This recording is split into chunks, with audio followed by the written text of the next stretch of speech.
Hi everyone, and welcome to the Jeff Willis Show. Today, here with me, Jason Schappert. Actually, I think I said that wrong. Schappert. There you go. You got it. Okay. Um, so Jason is an accomplished entrepreneur and an aviator who bootstrapped his way to a eight-figure business exit and is now revolutionizing the finance world with his latest venture, Moola. I have heard of the word Moola before, and we'll get into what other people think it is. This AI-driven stock scoring and decision engine is designed to help the next generation of investors achieve financial freedom. Hopefully, it's very good at predicting things like the weather as well as the financial markets, but we're going to delve into that as well. But there's just one chapter in Jason's story. Here's a quick overview. He began his journey in the aviation industry, founded MzeroA. He authored 8 flight training books, produced the acclaimed Flying Again film, earned multiple awards, including AOPA's Outstanding Flight Instructor of the Year. MzeroA was named the Inc. 500's top growing private companies and best practice work. So what happened was just recently, he just bootstrapped his way up to an eight-figure exit and also started Moola. So what has financial investment with AI got to do with flight training and making money? So there's the answer actually right there. So Jason's made money before he even started this AI financial advisory business. So it's great. Jason, welcome to the show. It's an absolute pleasure. Thanks, Jeff. I appreciate you. And I promise all those questions will get answered throughout our time Thank you. today. Right, cool. So, Jason, you live in Florida in a place called Naples. And what I love about American DNA is that it's incredibly innovative, very capitalist driven. Sure. And out of that rise a lot of innovation and passions, and especially for running business. So where did the passion for business start, or did it rise out of a passion for flying? I'm just curious about how Yeah, this journey started. great question. So, oddly enough, I come from a family of entrepreneurs. My mom and dad work together. They still do to this day, and they have a pest control business. So, killing bugs, which Florida, if you've never been to Florida, is a great place to kill bugs. There's plenty of bugs to kill year round. So it's actually how we ended up in Florida was for the bugs. So during summer break from school, I found myself running the pest control route with dad and just learning so much. And um, not just learning customer service and how to deal with issues and customers complaining and all these things. I got to see um, just a large disparity in wealth. For example, we grew up very, very poor. When we first moved to Florida, we lived in a motel for several months till my parents could afford and find a place to actually put us in. And we lived, let's say, eventually middle class, but probably lower middle class and even less than that at the very beginning here. But my dad had very wealthy clients. And it was very interesting to be killing bugs with dad and walk into what I saw as a 12-year-old kid to be a mansion. And I remember just being that nosy 12-year-old kid going, I, I want to be like this one day. Like, what do these people do differently that I'm not doing or my parents aren't doing in our own lives? And I would go in their offices. I'd see, well, what kind of books do they read? Well, clearly they have larger bookcases and they have TVs. I'm going, okay, so wealthy people are readers, right? They're always learning. Their desks are this way. And I just thought, wow. Um, then you would go to another client that's, let's say they were not as well off, right? You go in some of these houses that are infested with roaches and everything else. You go, well, what are these people doing? Well, it's 12 o'clock and we had to knock on the door to wake them up and they're still sleeping. I thought, okay, so wealthy people wake up early, right? I just built all these different things. I know that's not the case all the time, but as a 12-year-old kid, I'm seeing all these things happen. And I just began to dive all into this idea of entrepreneurship. I'd go to the library, I'd get my Sony Walkman, and I'd rent audiobooks on cassette tapes because I wasn't a big reader at the time. Most young kids are not. So I'd be listening to Bob Proctor, Tony Robbins, Jim Rohn, Zig Ziglar, like the classics that you've Yeah, listened to as well, yeah. and just diving into all of this and just immersing myself in it. I was the weird, like in middle school, I didn't have a whole lot of friends because no one wanted to listen to Tony Robbins with me at the time. Yeah, well, it's yeah, I've read all those books, went to all the training, and but it's really, you know, trying to work out what's your truth amongst other people's truths, isn't it? Really, in Sure. terms of what, we all say, a lot of us when we're younger say, when I grow up, I want to be like Mhm. this person. Right. It's both good and bad. In other words, aspiring to another person's life is good in the sense of aspiration, but in Of terms of course. trying to find what you should be doing, because not all of us can be a Steve Jobs or a Tony Robbins. In fact, Right. I wouldn't want to be. No. But what can we learn from them? And I just read a book by Charlie Munger called, The Poor Charlie's Almanac, which Ah, was yes. amazing. His mental models and his dive into the wisdom as a 99-year-old entrepreneur that Yeah. worked with Warren Yeah. Buffett and built Berkshire Hathaway into nearly $1 trillion company.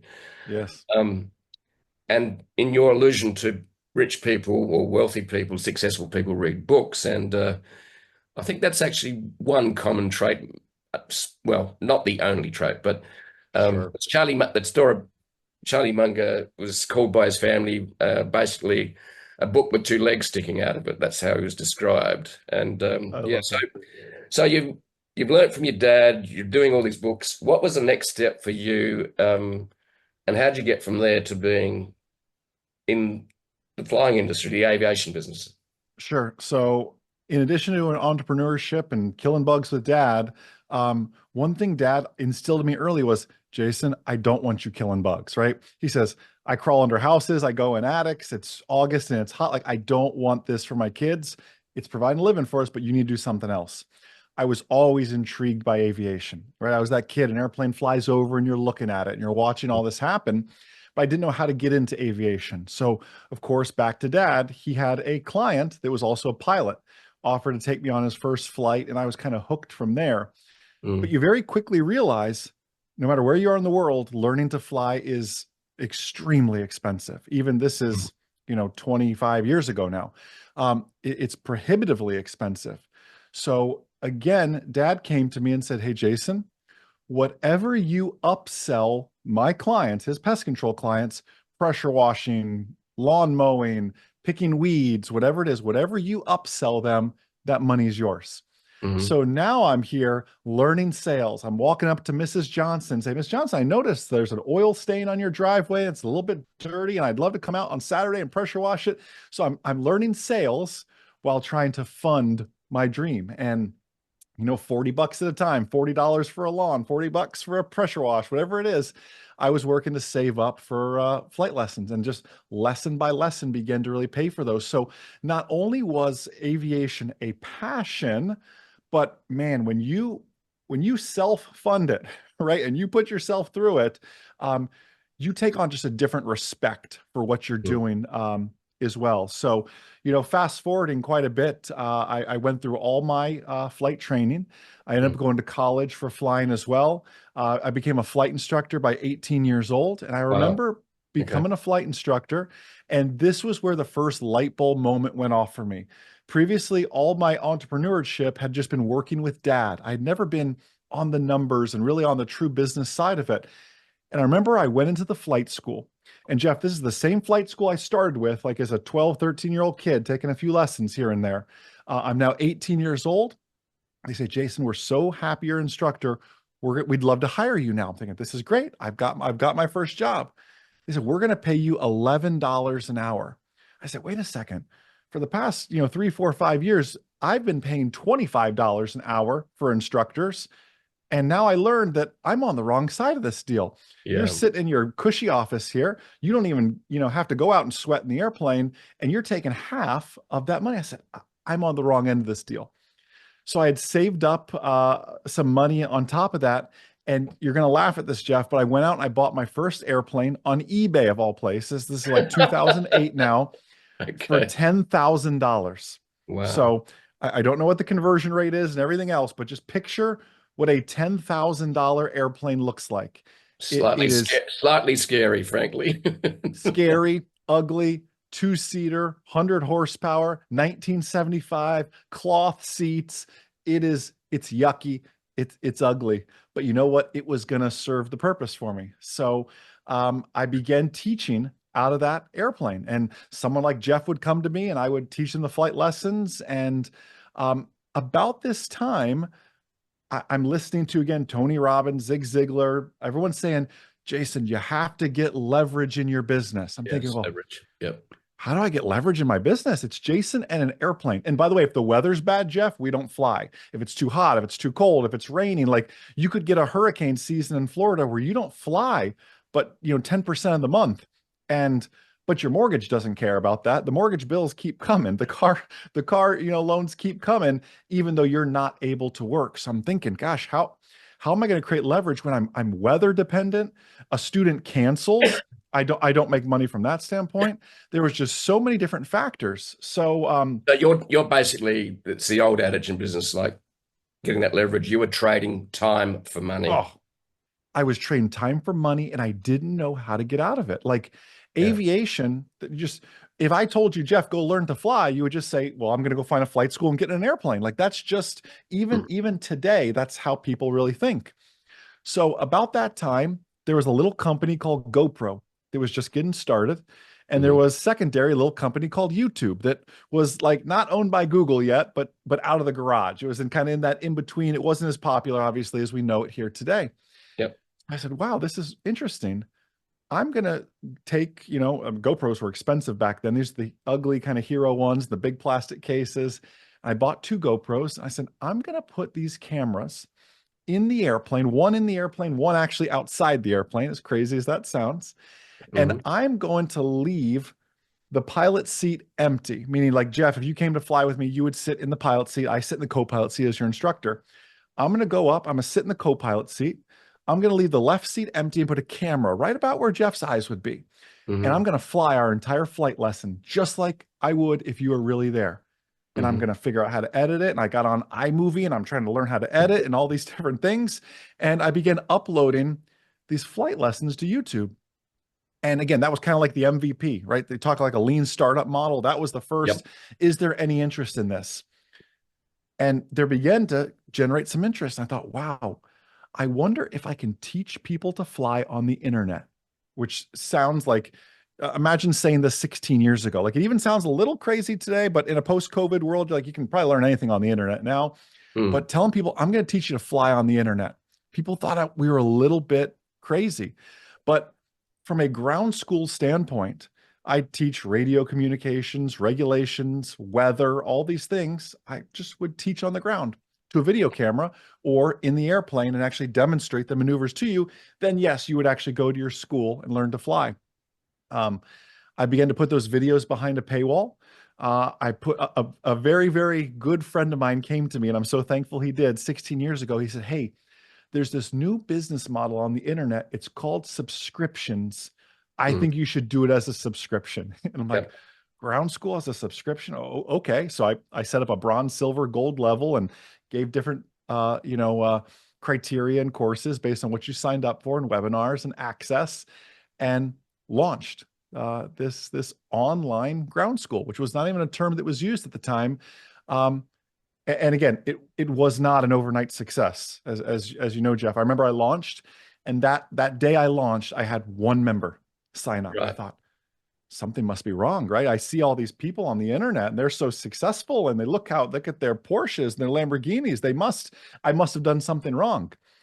But that was my first forte in realizing like there's a lot of work to this entrepreneurship stuff, and as an internet entrepreneur to Mhm. boot. Yeah. So how did you go and market that? Subscription models, today actually, the subscription model is great. Software as a service, creative as a service, and the list goes on. So that's great, but how did you grow it, and what were the challenges in growing basically a subscription model business? Um, I received a lot of pushback actually on people not wanting a subscription model. But I just really stayed the course, and I'm jumping way ahead here. Mm. But it's tough when you receive that pushback, like, oh, hey, eventually we did get competition. They said, but your competitor charges it one time for $500. Why would I pay you 147 a month? Yet over the years, I began to collect the data and say, yes, I know my competitor charges $500 one time for that course. But if I did the same thing, I'd actually be losing money because A member doesn't come and just stay for 1 month or 2 months at $147 a month. What we begin to do is really build the community. We Right. began to say, hey, stay for the webinars. They stayed for the people. They stayed for the team. They stayed for that true community aspect. And people Mm, would end up staying years with us. So what mm, my competitors were making $500 on, we were making thousands of dollars on. mm, But to your point, it was not always like sunshine and rainbows. Like we did get a lot of kickback, and a lot of people said, I'm not signing up for another subscription. I don't want another subscription. And you have to, in your business, be willing to say that that's fine. This may not be the product for you, right? This mm, is how we're structured. Um, we really kind of stuck to our guns with that. And that was challenging, mm, especially early on when you're hungry, when you only have 1, 2, 3, 4, 5 members. Um, mm, it's very, very challenging. mm. So where was it? When did the breakthrough happen? Took you Oh from my goodness. struggle to it's flowing and it's happening. Well, there were so many struggles. It was actually a great struggle that led us to the first big breakthrough. So for the first 2, 3 years of this business, I had just one foot in.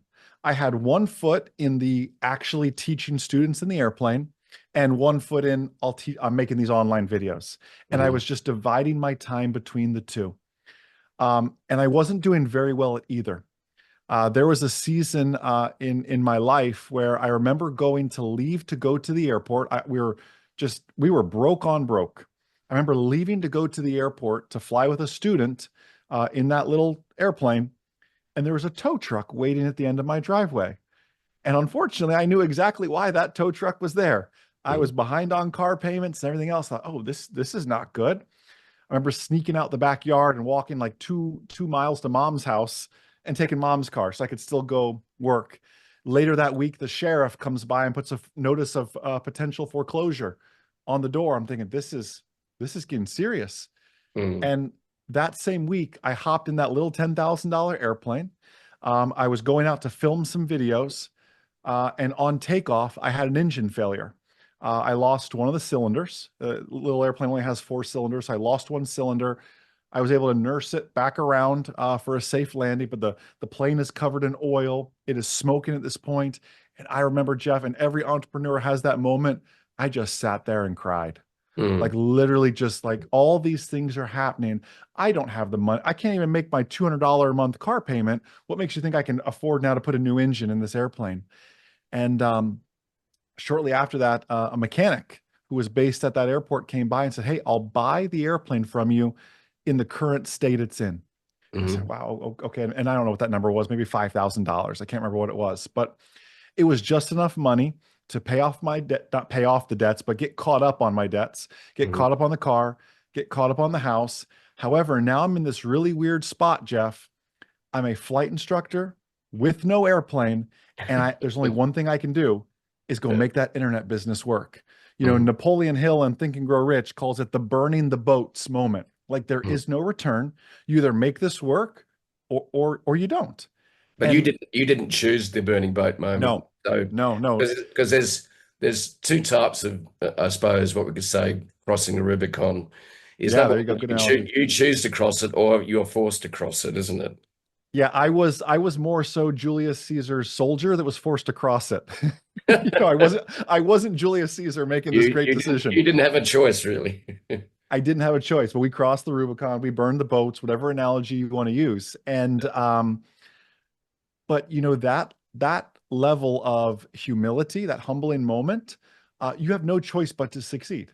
Mm, And we just got scrappy and really began to kind of figure things out. And went all in on growing that business. I mean, fast forwarding, funny story. I actually a few years ago bought that little airplane back. That same mm, airplane that kind of started all kind of like I don't know okay. if you know the story of Papa John's Pizza, but Papa John had to sell his first delivery car in a similar situation and bought back his first pizza delivery car. So kind of a fun story with that. But it all comes down to leverage. You asked the question, what is that big deciding moment? Well, crossing that Rubicon was one of them. But the second one in the theme of this entire podcast would be the word leverage, because Mm, I was still the one man doing everything, Jeff. I yep. would I would write the curriculum.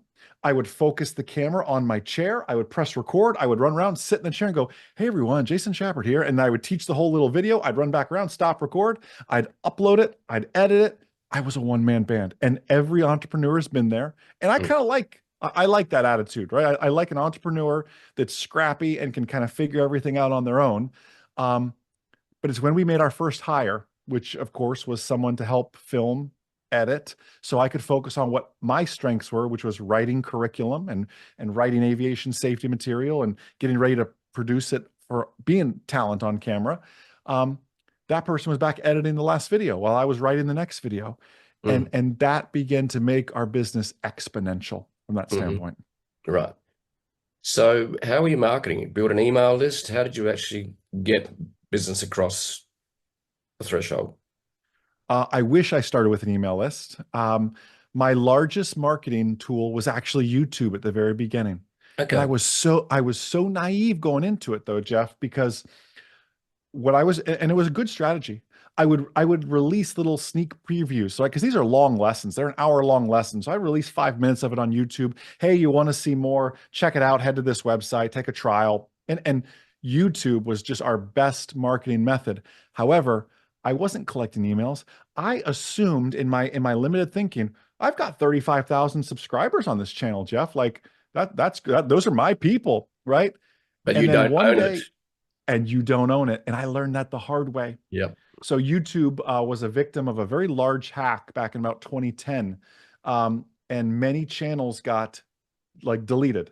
I lost all my videos. I lost all my subscribers. I Wow. lost everything. I had no email list. I had no way to get in touch with these people. Nothing. And that, I mean, another moment where you just cry as an entrepreneur. Uh, I woke up and said, Never will I let someone else be in control of the data I work so hard to collect." Yep. So right after that, I led into like the free plus shipping offer. Hey, get this book, kind of thing, or whatever it is, to start building an email list. We did build YouTube back up. It's over 200,000 subscribers now here today, which is, there's only around 400,000 pilots. So it's a good chunk of the market share. Um, but the value is in that email list. And then of course, eventually in that text list. Like when we realized we need to own our own data, that Yeah. became the game changer for us because, and as we even know today, I don't care if you have 100,000 YouTube subscribers, you're not going to reach all of them. And that's just how the algorithms work. It's a Mm. vanity metric is what I call it now. And it looks good, Yeah. but all 100,000 of those people don't get notified that your video just posted, unfortunately. Yeah. Well, and that's the challenge we've constantly faced in the digital world is the battle of the algorithms.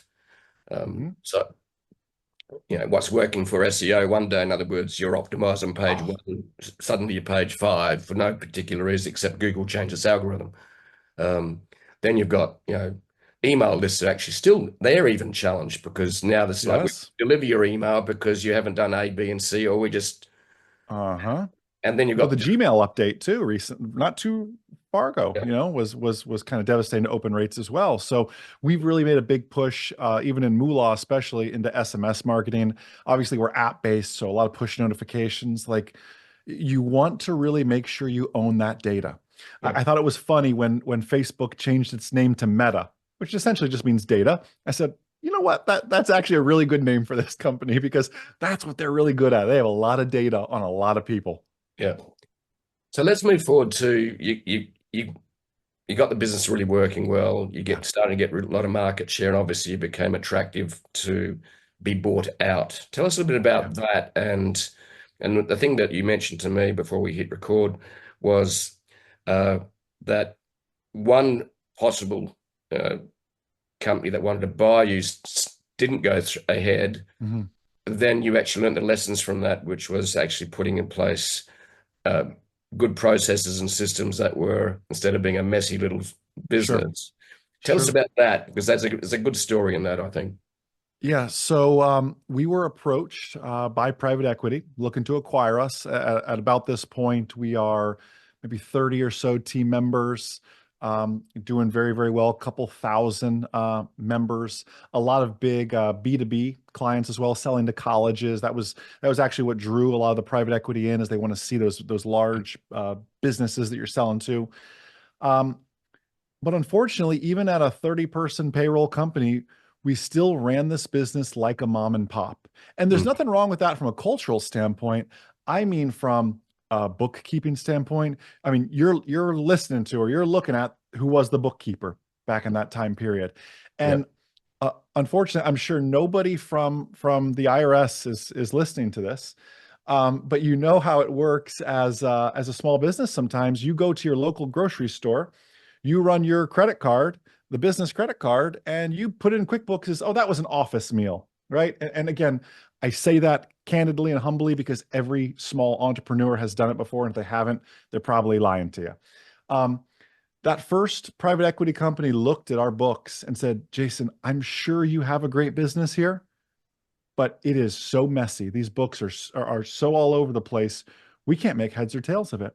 And they Yeah. walked away. It was going to be too much effort for them to do a full audit of our QuickBooks files to even figure this thing out. And you know how it is. And at least here in America, you're always looking for every write-off and tax deduction you can have within reason. So you keep your tax returns low, but then when you want to sell, you want to look like you have all this money. Exactly. It's such this balance, right? So it was kind of sad when we lost that deal. But you know what? The greatest thing was, it was a wake-up call. It was time to start running this thing like a big business. Mm. So we moved away from our small town accountant and went to a slightly larger city accountant, someone who could really help us, hired a true, real bookkeeper full time, uh, brought on a fractional a CFO as well, just to really kind of help clean up these finances, clean up these books. Mm. And lo and behold, about 9 months to about a year later, the next that was successful private equity company came around, and that was the one that did it. And we had the clean books because of it. I would Mm. argue if that first one didn't happen, we would have been in the same spot all over Mm. again. Exactly. So you've exited and you're going, we're going to retire. And you said that lasted what? How long? 48 hours. Yeah. Okay. Were you bored? You just, yeah, it had too many No, tequilas by then. no. Just being honest, it was the first 24 hours were very exciting. I remember my wife and I on closing day, we were just refreshing our bank account that morning, waiting for the wire to come in. And we Mhm. refreshed it so many times the bank locked us out. And we had to call them to get it unlocked. And the funds came in. And of course, that sounds good and gives you a little dopamine. And okay, that's all great. But then reality kind of sets in. You go, wow, this has been my life for the past 16 years, right? Mm. This was my baby that we hatched from nothing. This is the thing that saved us when the tow truck was sitting at the end of the driveway. All the highs and lows. Yeah. It's kind of a wave of emotions in Yeah. a weird way. Mm. So that was that for us. But we've always kind of had on our, we're teachers at heart. So the last business, if the listeners didn't gather it, it was flight training. We're teachers. I'm a flight instructor. Um, and Moola really came from the idea of aviation, oddly enough. You see, in my airplane, Jeff, I have 6 instruments. And those 6 instruments are always in front of me. And they tell me three things: what just happened 30 seconds ago, what's happening right now, and what's Mm. likely to happen in the next 30 seconds if you keep doing what you're doing, a climb, a descent, a turn, whatever that is. Yeah. I thought, why don't we have this same thing in our finances, in our personal finances? I don't know what it's like where you're at, but our big banks here, online banking is ugly and crusty and old and looks like they set it up on a Windows 95 computer. Where is the intelligence? Where is the beautiful banking? Where is the ease of investing? All of these things. And that's why I really set out to create Moola and increase financial literacy, Hmm. because you run into so many people that serve our communities that they have more month than they have money. And Yes. I've been there and I've pulled myself out of it. And we're using Moola as that tool to educate the next generation. Right. So Moola launched, what, about 9 months ago? Is that right? Shortly thereafter Okay. the sale and everything else. Okay. So basically, it was you looking at starting this app to help financial literacy Of course. and Well, and and aided by AI, which of is, course, yeah. of So, course. but and that came out of your own struggles with money early on. Is that correct? Very much so. It's funny. We began to hit a little bit of success in the aviation business. And no one ever told me about making quarterly estimated tax payments. And you better believe when tax season came around and I got a $100,000 bill and I didn't have the $100,000 to cover it. And I didn't understand why. And no one ever took the time to pull me aside and teach me. I remember going to try to get a loan and they're talking about, well, your credit score is only a 630. I'm thinking, well, what does that even mean? How do I boost my credits? Like these things, like unfortunately here in America, you're not taught these things, certainly not in high school or No, primary school, certainly not in college. yeah, They don't teach you how to fill out a check. And we the demographic, the avatar for Moola is like a 30-year-old firefighter, a 35-year-old nurse, someone enlisted in the military, like these people who are serving the community, working hard, making okay money, and just don't have the time nor the knowledge to go and apply these practices. So we're working through quick little videos. There's a whole learning management system inside of it to boost, like you said, financial literacy, which is unfortunate because these big banks here, and I'm not going to name names, but you can think of the big banks, I'm sure. These big banks preach, Jeff, we are all for financial literacy. And yet you look at their profit and loss statement, and boy, they make a lot of money on non-sufficient fund fees. They make a lot of money on late payments and a lot of money on credit card interest, but they're all for financial literacy. And I feel like they almost want to keep people suppressed and ignorant because they do so well on the fees. yeah. Well, the credit card fees Oh, for late payment are just horrific. We're talking 27%, I think. yes. Yeah. Yeah, Yeah. Average here in America is 24%. I just looked it up. It's ridiculous. And I yeah. was, it's funny. I'm preparing for a webinar. I'm presenting a little bit later today. So the numbers are fresh. The average American has $6,500 of revolving credit card debt, 24% interest. Your minimum payment on that's about $130. And if you run the numbers, you will never pay it off. Even if you stop charging, you at 24% interest, the interest outpaces the minimum payments. You'll never pay it off. That's why Right, they call it revolving credit card debt. exactly. Yeah, I was in a situation a long time ago, and the only way I survived was actually using a credit card. Uh, but now I'm at a point where it is fully paid off every month. In Mhm. fact, what happened now is they don't get any interest from me. Love that. But you get your reward points, which I like.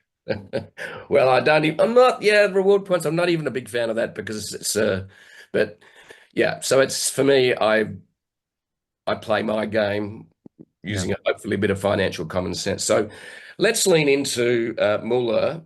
And Moola is actually basically what we would call it,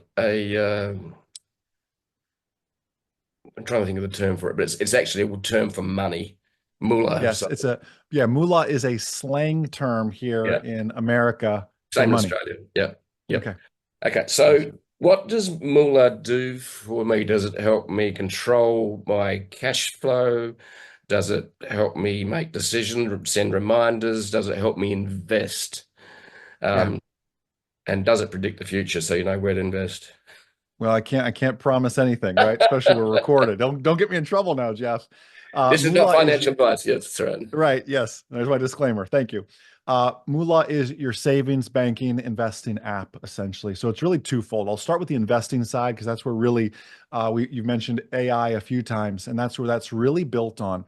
And on the investing side, we're trying to really democratize investing. Here in America, if you want to invest in top exchange traded funds and everything else, many of them are $10,000 minimums, which may not sound like a lot to some people, but to that 30-year-old firefighter, they don't have $10,000 to go lock up in some mutual fund or ETF. So we're working to democratize that. A Moolah account you open with as little as $5, and you have access to all the same ETFs, all the same funds, in that low and no fee environment, just like the Wall Street pros or just like those that open up their Schwab or their Fidelity account, which carry much higher minimums from that standpoint. Mm, Because, and how we're able to do that is we are not trying to create, nor are we seeking out a bunch of day traders. Like if you're listening to this and you are a day trader, Moolah is not for you. Moolah is for the kind of person that wants to make a smart decision on a few smart companies, few great companies, some ETFs in there as well, exchange traded funds, and let time and compound interest work for them. Set up Yep. their retirement accounts, everything else. Day trading is so tricky. I don't even do it. I follow a set it and forget it type long-term model. Yep. And let's dive into that because this is interesting in that we have financial advisors that want you to come in. They will trade money for you. They charge large fees. They Yeah, show you the fact that they've earned this much return over the last year, but they've got their hand in your pocket essentially because of the fees.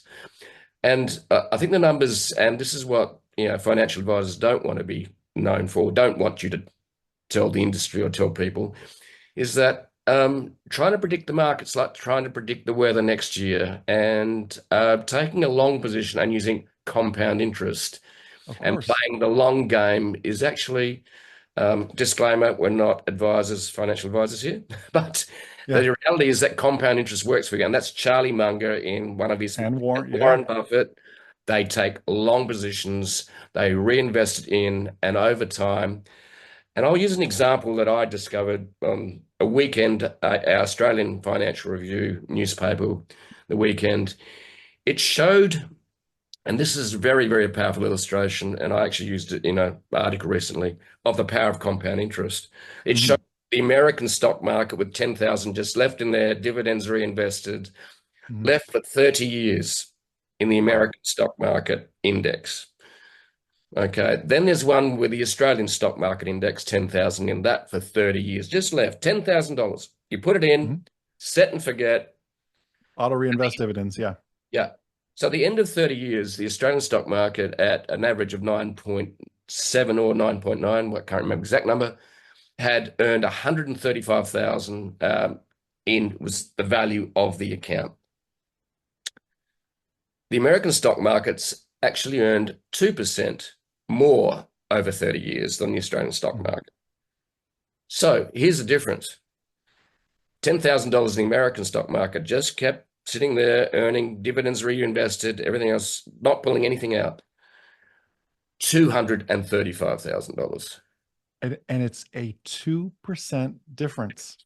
Yeah. Now let's go back to what you first said about Yeah. what the state of the industry is. Imagine you, and we're not going to name names, but imagine you go to that big fancy financial planner, or whatever it is, and their fee is 1%, 1.5%, 2%, Exactly. right? You are missing out on so much, and people don't realize that fees just kill it. So at Moola, we're actually a fiduciary. Essentially, we cannot legally charge commissions or anything like that. And don't let these other, I'm not going to name names, other apps fool you.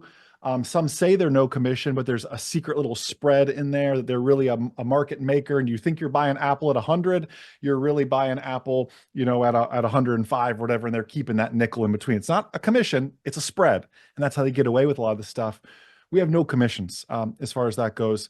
And our monthly fee is 0.05%. So for an example, on every $1,000, that's 50 cents a month that you Right. have to pay. Like it is pennies compared to what these big firms are charging you. And by the way, those same big brokerage firms, they'll sell you whatever they're getting the highest commission on that week. There's a reason there are stadiums and such named after these large brokerages, because they're making so much money. And they call themselves wealth managers. And my wife and I joke that they're really good at managing wealth into their pocket, right? You Wealth, know, wealth, wealth stealers, maybe is a better term. yes.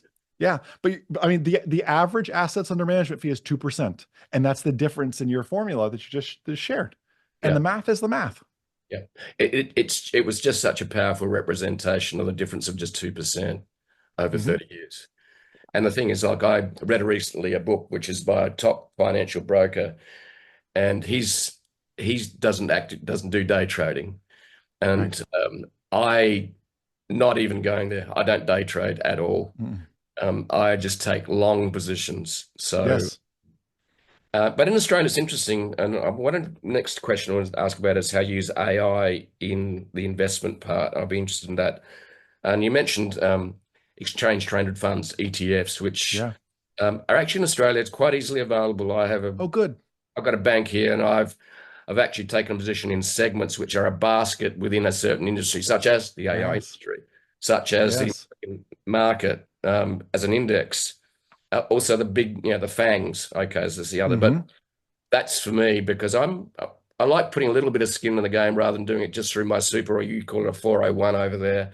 Yeah. Uh, and but how do you use AI in your investment? How the app does that and helps you with AI? Sure. So that's the best part is just now consolidating through all this data. So we produce a score on what we call the Moola meter, which is based on your age, your risk profile. For example, you and I would not see the same score and not have the same buy and sell signal at the same time because it's customized and based on you and your parameters as far as that goes. But what we're actually doing is we're running through our algorithm, which I back tested over that same 30-year period to make sure we're exceeding the S&P 500 and all of that. And the math of that's all on the website as well. But what we're really looking for, these aren't sexy companies. I know people want to invest in Nvidia and Tesla now and all these things, but let me tell you, if you went on the Moola app and looked at either of those stocks, they would actually rank very low because they are so hyped up now price wise. Moolah is going to flag those as overpriced. Not that Nvidia is a bad company, nor Tesla a bad company. The price is just too hot right now. So Mm, not only are we looking at the fundamentals, and by the way, we love our dividend paying stocks. We love our growth stocks. This stock has to be profitable. It's not even going to pop up. You look at an example like Uber. People, unfortunately, they always want to invest in things they know. And I agree you need to understand the company you're investing in. But someone says, well, I use Uber all the time. Uber must be great. Did you know Uber was unprofitable for 16 years? It took 16 years to turn a profit. And mm, you just think, but they were publicly traded for about half that time period. Moolah would never recommend an unprofitable company because it's just going VC round to VC round, raising money, trying to stay afloat here. So the kind of companies that are shown up, I was looking at it recently, a Procter and Gamble is shown and again, the people listen to this recorded, so please don't run out and buy Procter and Gamble. I'm not recommending that. I'm just using it as an example.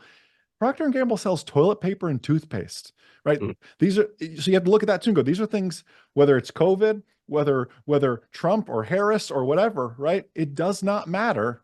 mm. People are going to need toilet paper and toothpaste. So Yeah. it looks at these sort of things too. It looks at market sentiment, the recent news about this. Did the CEO of Procter and Gamble just leave? Because Procter and Gamble may be a great company, but if they have a leadership gap, it's going to flag that as well. So Mm, there's so many different factors that back to that avatar, I'm a 30-year-old firefighter. I work 12-hour shifts. I don't have time to be on CNBC or BBC or whatever it is all day following the news on Procter and Gamble to see what's happening over there. So we syndicate and do all that for them, producing one simple score based on their tolerances to give them that smart buy, sell, hold type decision. okay.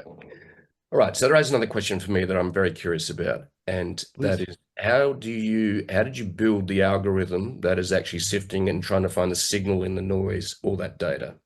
Sure. So, I mean, the short of it, I hired 7 different quants basically to go through and work through and actually create the algorithm. So, I kind of, they're all remote. I can't say I locked them all in the basement for 6 months until they came out with it, but we just continued. That's the beautiful thing about the market is we have the historical data. Build me the algorithm. We built the large language model to say, okay, now run your algorithm over the next 30 years.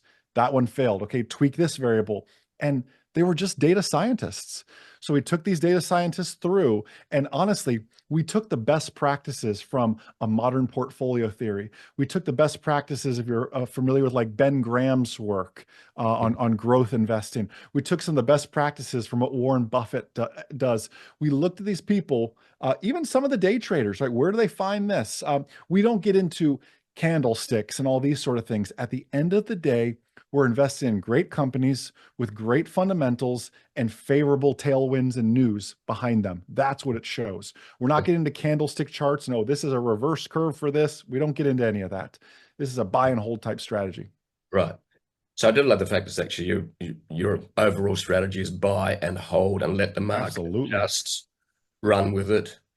And because a lot of people aren't prepared, they want quick wins. We want sugar hits. Yep. Reality is playing the long game is tough, and you can watch the market go up and down. I've got a, I got paid some Bitcoin a few years ago by some Russians I was doing work for. I don't know who exactly they were, but they paid me.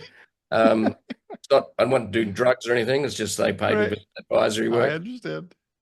It was a very, very strange project, but they paid me one crypto, I think it was some crypto anyway. And so, but crypto's like plummeted and risen and dropped. And it's like, if you lived your life based upon the algorithms rising and Oh falling and my the markets goodness. rising and falling, you'd be a mess. You'd just be sitting in the corner crying, just That's like you right. did when your plane engine blew up. And That's right. That's right. so, okay. So, all right. So that's really, I love the strategy. It makes sense to me based upon my experience and just continue to take long positions and not trying to predict the market because, as I said before, that's like trying to predict the weather You're in exactly 10 right. years.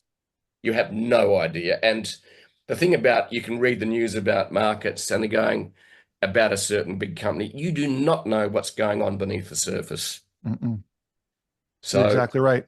yeah. So Well, tell us and about the the other aspects to what you're doing then with the app. What sure. else? Well, I'll get in the saving side. I just want to make one more quick point to what you said. It's great. I don't know how popular, if baseball at all is popular there, but it's a sports analogy, so I apologize. But everyone looks for home runs. The home runs make it on the news, everything's great. But at the end of the day, a baseball game is won with a bunch of base hits. Just Hmm. hit it, keep it in play, and get on first base. And then we'll move to second base and we'll take it little bit by little bit. That is true in business. That is true in investing. That is true in all aspects of life. I would just encourage people to stop looking for the home runs. They may happen, and that's awesome, right? Congratulations. But don't go seeking them out. Just keep the ball in play one more time and keep going Yeah, is the focus cool. with that. So So give us a quick thumbnail sketch of what else the app does, yeah, absolutely. and also it's a subscription model, isn't it? No, it's actually not a subscription model. So it's all that what we call an assets under stewardship fee. It's that Okay. 0.05% per month. That's how it actually works. So our goal is to reduce the fees so much. Like this is a volume play for us. We're not trying to get rich off just a few little customers or whatever it is. My wife and I have built our wealth and done very well. And this is a great opportunity to give back and put the power back in the people's hands.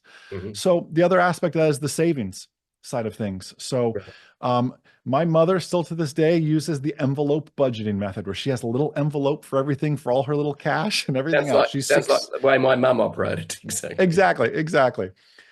We've essentially digitized that and we call them pockets. So Jeff logs into his Moola account and Jeff, you've got your travel pocket, you've got your education pocket, you've got your going out to dinner pocket, whatever it is. And you place your money in those different pockets and they're actually savings accounts essentially that are stashed away with the goals attached to them with the incentives and affirmations to encourage you to achieve those goals. And then you have your debit card, your spending card, which is actually very interesting. And we encourage people, you have a spending pocket.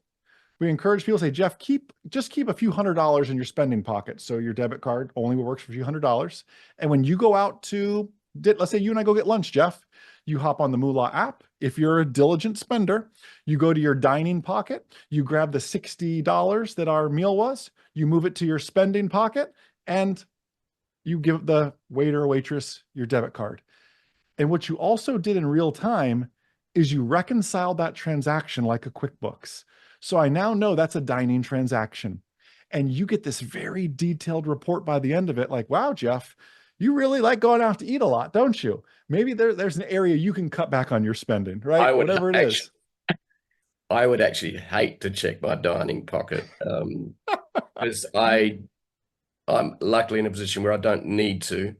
But you never Mhm. know when I might need to. But I just don't want to think about it. So, is how much of this is? I know the app's doing it for you, but how much cognitive noise are you trying to manage with all these little things going on in your app? What is it like? All you're doing is just watching money coming and going in your app? What or not? Well, no, at the end of the day, we're trying to produce the data for the people to make informed decisions. And here's the truth of it. These are all just guardrails that you don't have to use. Back Yeah. to the investing, if you don't want to follow our recommendations, it's your money. Do what you want with it. If Mm. you don't want to, move it from your dining pocket to not, it's your money. Do what you want with it. The data will be as good as the effort you're willing to put into it. Yeah. Um, And actually, in that way, we've tried to kind of make spending, this sounds very counterintuitive in an Amazon society, we've tried to make spending a little painful again by having to move money Yeah. from dining to the debit card. Because Amazon, boy, are they good. One click and like it'll show up tonight if I order it. And it's getting a little bit crazy how easy it is to spend on Yeah. something Yeah. like an Amazon. So we've almost tried to add a little emotion, a little pain back to Okay. spending to help those that need that. And not everybody needs that, right? Yeah. I'm not trying to be all things to all people, but some people need a little shock therapy when it comes to swiping that card. They do, because there's too much easy money, isn't there? In terms, Yes. yeah, and suddenly 3 years later, they've got 20,000 credit card debt, and they've got three or four or five, six credit cards, and you're going, And nothing to show for it. Just a bunch nothing of to show junk for it. that they bought. And like you said, their months are longer than their wages, in terms of longer, as in they just run out of money. They're hand to mouth. In fact, they're actually still Yes. incurring debt every week, Yes. every day. Yeah, Yes. Yes. yeah. Well So, said. okay, let's go to, is there any other features of the app we need to talk about before we go to how you would, how people would use it, and Yeah, how to sign up? there's one more I want to mention, and it's the way to really automate our savings for people. We believe Oh, that small excellent. seeds grow into big success. So Mm, let's use you and I again as an example. You and I go to get a cup of coffee. That cup of coffee is $6.95. You use your Moola card. Moola actually charges you $7. It gives $6.95 to the coffee shop, and it takes that nickel extra, that 5 cents, and puts it in whatever pocket you choose. Maybe it's saving for your child's college education or that dream vacation.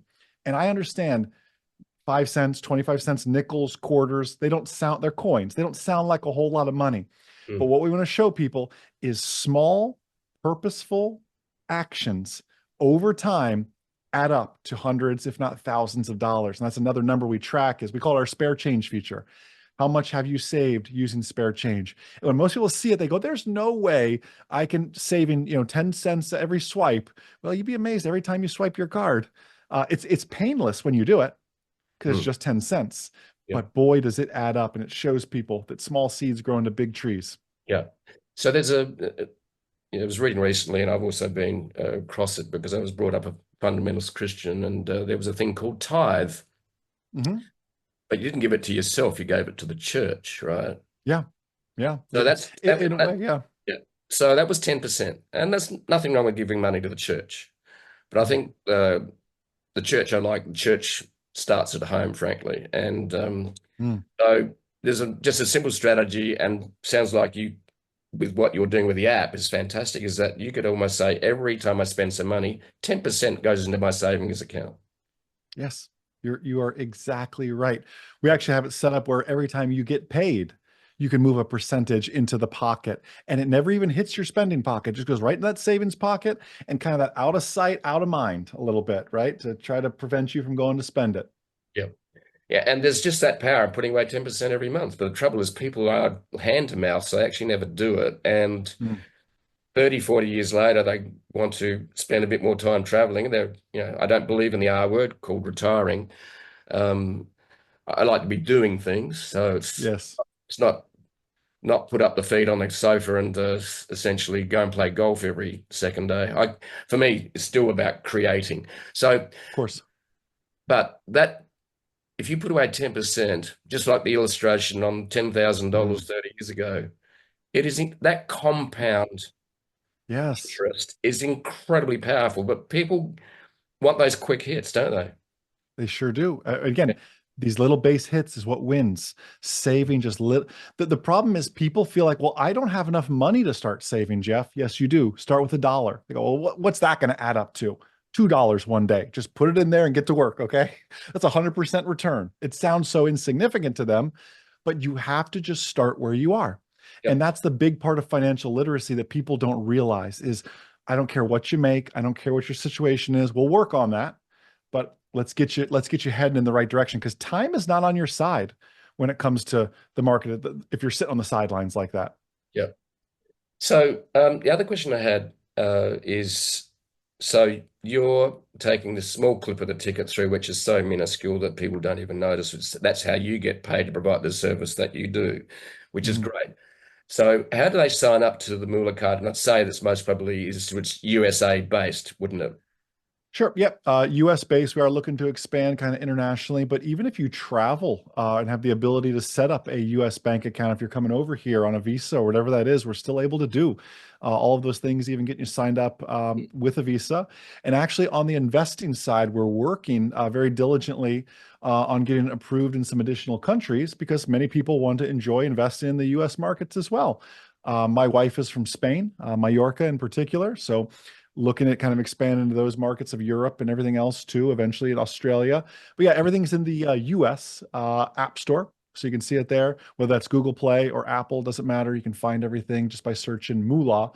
The technical name is actually Moola Copilot. You'll see it come up there. I had to work in the aviation term. And now Copilot, Jeff, is like this cool AI buzzword. So it's like, I feel like I was cutting edge on something, you know? Yeah, well, that's what Microsoft calls one of its apps now, Yeah. actually. Yes. The Yes. AI app is basically this assistant that helps you, which is the AI being, and a lovely term with the Justin Barnes I just talked to said that we talked about creativity and the use of AI, and he says, well, instead of AI taking over everything, you've got to make AI your bitch. In other words, it's Yeah. working for you, which I I thought, like that. yeah. I like So, that. yeah. So how do we, so what's the process of people to sign up, and can you use it as a payment card, just like a debit or a credit card? Absolutely, absolutely. It's a Visa card. You can run it right through just wherever that's Okay. accepted. Super easy to do. Okay, cool. So the process is you put your information in and you send a credit card out, essentially. Is that correct? Which is then connected to your Moola app. Is that right? It's gonna feel just like sign up for a bank account or your Okay. savings partner from that Okay. standpoint. All right, cool. So you're what, 9 months in approximately, is that right? In terms of Yep. starting. How's Yep. things going without giving away your secrets? No, I hear you. So we are bootstrapping this business as well, right? Now we have a little firepower behind us, so that's nice from this from the exit of the last business. But we didn't seek out any investors or VC money. Will we do that one day? I don't know. But for now, it's still just back to that mom and pop business. But the cool part is we learned so much over the past 16 years of the successes, of the failure of our last business. You learn more from the failures than you do the successes sometimes. Yep. And we like it's funny you said it, like, look what you've done in 9 months, right? 9 months of the aviation business, we were still without customers, right? Yep. Whereas 9 months of true effort on this and working smarter, not harder, you're so much further ahead. Exactly. Is there anything else I'd like to cover, like what you've learned along the way? And then I'm going to ask you a final question, which is, what would you do every day if you had all the money in the world that brings you deep joy? That's the Wow, final that's question. So, okay. but before we wrap it up, what are the major learnings you've learned along the way as an entrepreneur? We've heard some of the stories. Is there like top three or four, two or three, or just Sure. one idea that I would you I would share? s- yeah, I would say the biggest, and it comes from Napoleon Hill in the book Think and Grow Rich. Hmm. In every adversity, there's the seed of a greater advantage. Hmm. And if you look at every problem with that lens of, okay, there's a seed of a greater advantage here, but what is a seed, right? A seed is nothing if you don't put it in good soil and water it and give it sunlight and bring it in when it's too cold and put it out when it's springtime and all these, like, you have to nurture it.